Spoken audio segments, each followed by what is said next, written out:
Salam sejahtera, anda bersama saya Jovinia Jimlajim dalam Berita Pagi Sabah edisi Khamis 21 Januari 2021. Kita mulakan dengan perkembangan banjir di Sabah.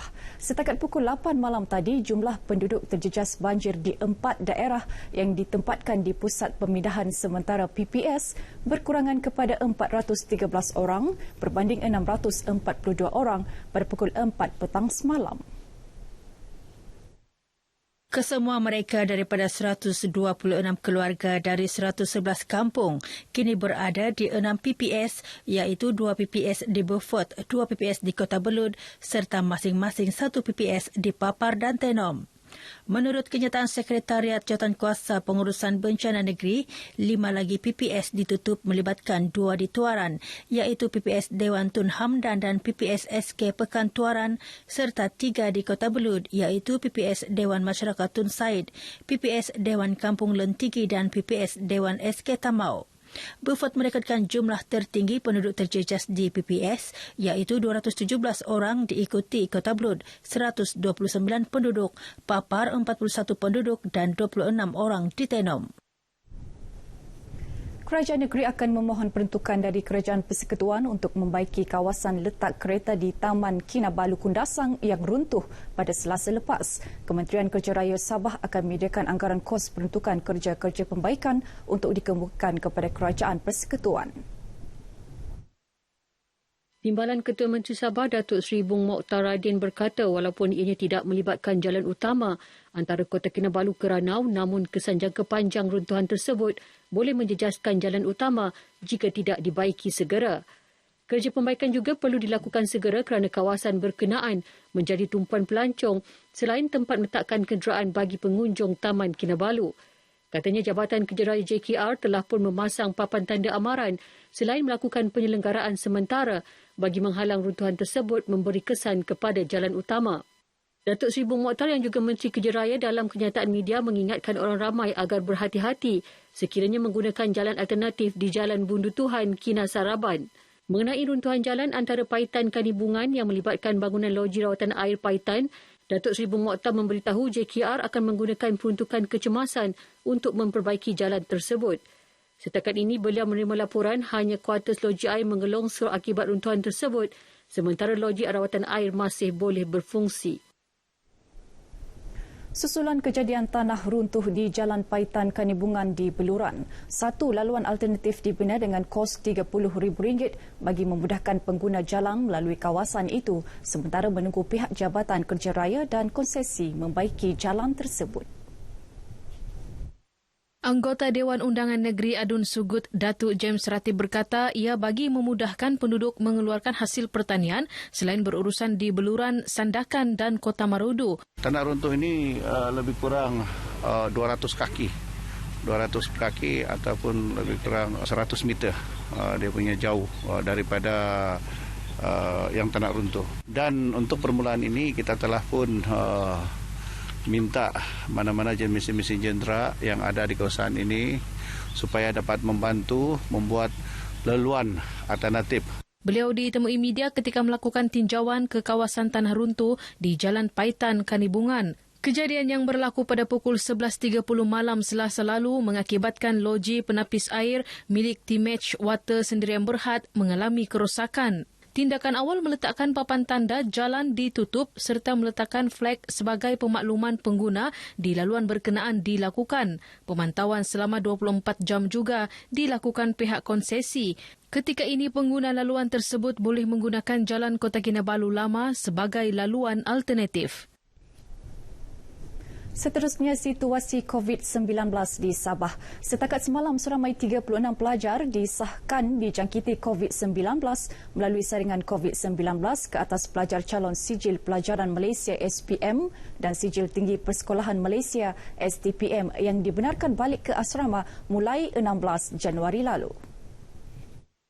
Dalam sidang media di Kota Kinabalu, Menteri Kerajaan Tempatan dan Perumahan Sabah, Datuk Seri Panglima Masidi Manjun berkata, Jawatankuasa Pengurusan Bencana Negeri Sabah telah menyediakan perkhidmatan internet di setiap pusat kuarantin dan rawatan COVID-19 risiko rendah di seluruh negeri. Pelajar-pelajar yang menjalani rawatan dan tempoh kuarantin boleh menggunakan perkhidmatan ini untuk menjalankan sesi pembelajaran atas talian. Sementara itu, ketika dihubungi RTM, Pengarah Pendidikan Sabah Datuk Dr. Mistrin Radin berkata, murid yang disahkan positif COVID-19 adalah hasil ujian calitan sebelum masuk ke asrama dan tidak menjangkiti murid lain. Menurutnya, Jabatan Pendidikan Negeri Sabah akur dengan ketetapan Kementerian Pendidikan mengenai sesi persekolahan tahun ini bermula semalam. Mengenai cadangan pihak polis mengenai pergerakan melebihi 10 km radius di Sabah, Datuk Masidi menjelaskan ia dibenarkan di kawasan luar bandar dan pedalaman dalam lingkungan daerah berkenaan. Ini disebabkan keadaan kawasan muka bumi di Sabah yang agak luas dan jarak antara perkampungan di pedalaman ke kawasan pekan atau bandar mungkin melebihi jarak 10 km. Katanya pihak Polis Diraja Malaysia menyarankan supaya pergerakan radius 10 km hanya dipraktikkan di kawasan bandar.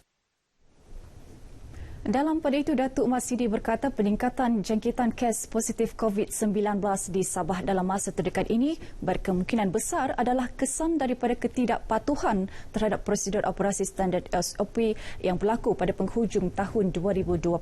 Ia berdasarkan statistik pematuhan SOP dalam beberapa hari ini yang menunjukkan kadar pematuhan menurun dalam kalangan rakyat Sabah. Datuk Masidi berkata keputusan ujian saringan secara besar-besaran yang dijalankan pihak Perkeso ke atas pekerja kilang terutamanya di pantai timur Sabah turut menyumbang kepada peningkatan kes dalam beberapa hari ini.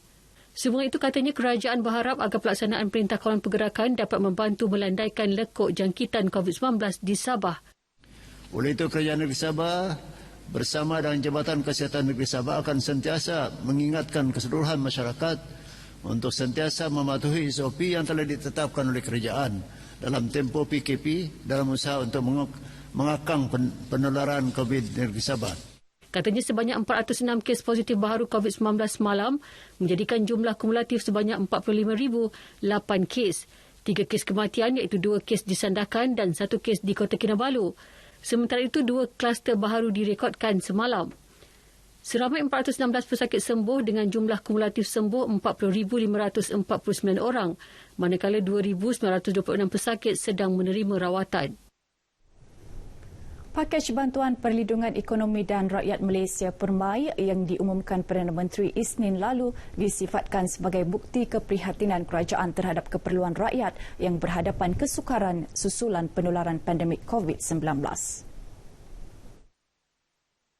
Ini juga satu bantuan yang rakyat tunggu-tunggu, di mana saya merasakan bahawa Yang Amat Berhormat Perdana Menteri sentiasa melihat dan sentiasa membantu rakyat dalam keadaan yang ada sekarang ini. Apatah lagi sekarang dalam keadaan COVID-19. 500 one-off yang bantuan tu kepada, sekali lagi kepada tour guide, driver taxi, grab car, e-hailing, bas sekolah dan sebagainya. Apa-apa amount pun yang disalurkan kepada pelancongan itu adalah membantu mereka untuk meringankan beban dan kos-kos harian lah. Kerajaan memperuntukkan sejumlah 15 bilion ringgit untuk melaksanakan Permai 2021. Pakej itu mengandungi 22 inisiatif dengan 3 matlamat utama iaitu memerangi wabak COVID-19, memelihara kebajikan rakyat dan menyokong kelangsungan perniagaan. Usaha Kementerian Pendidikan KPM menerusi Perbadanan Kuota Buku PKB membangunkan aplikasi KPM e-Text Reader dilihat amat bertepatan dan lebih mudah. Apatah lagi dalam situasi ketika ini masih lagi memerlukan orang awam untuk mengamalkan penjarakan fizikal bagi mengelak penularan. Yang Dipertua Persatuan Ibu Bapa dan Guru PIBG Sekolah Kebangsaan Srigaya Kota Kinabalu, Haji Muhammad Arif Tun Sakaran berkata, menerusi aplikasi ini, murid-murid sekolah bebas untuk belajar dan mengulang kaji pelajaran pada bila-bila masa. Memang mudah dibawa ke mana-mana. Tidak perlu lagi kita membawa buku teks ke mana-mana dan hanya menggunakan telefon bimbit atau tablet, kita sudah boleh mengakses segala mata pelajaran yang mana diberi oleh guru-guru secara pembelajaran pengajaran di rumah. Beliau ditemui pemberita RTM di Kota Kinabalu bagi mengulas mengenai aplikasi e-textbook reader. Ibu bapa yang ditemui turut menyambut baik inisiatif berkenaan. Ia boleh menyelesaikan sedikit menanggani isu-isu sebelum ni yang kita biasa kedengaran murid-murid beban membawa beg yang berat. Tapi pada masa yang sama, kita berharap pihak kementerian dan pihak kerajaan akan mengambil kira juga kekangan, terutama di kawasan luar bandar dan pedalaman, khusus kepada murid-murid yang serba kekurangan. Ada baiknya juga supaya senang untuk macam anak-anak di rumah untuk belajar kan. Jadi tidak perlu lagi untuk membelek-belek buku melalui apps saja. Aplikasi KPM e-textbook reader ini boleh didapati secara percuma melalui laman www.textbook.moi.gov.my atau dimuat turun melalui Google Play Store atau Apple App Store dengan carian KPM e-textbook reader. Baik, sekian berita dari Sabah pagi ini dan saudara patuhi SOP elak penularan COVID-19 di sekolah. Dengan itu saya Javinia Jimlajim. Salam sejahtera dan kita jumpa lagi.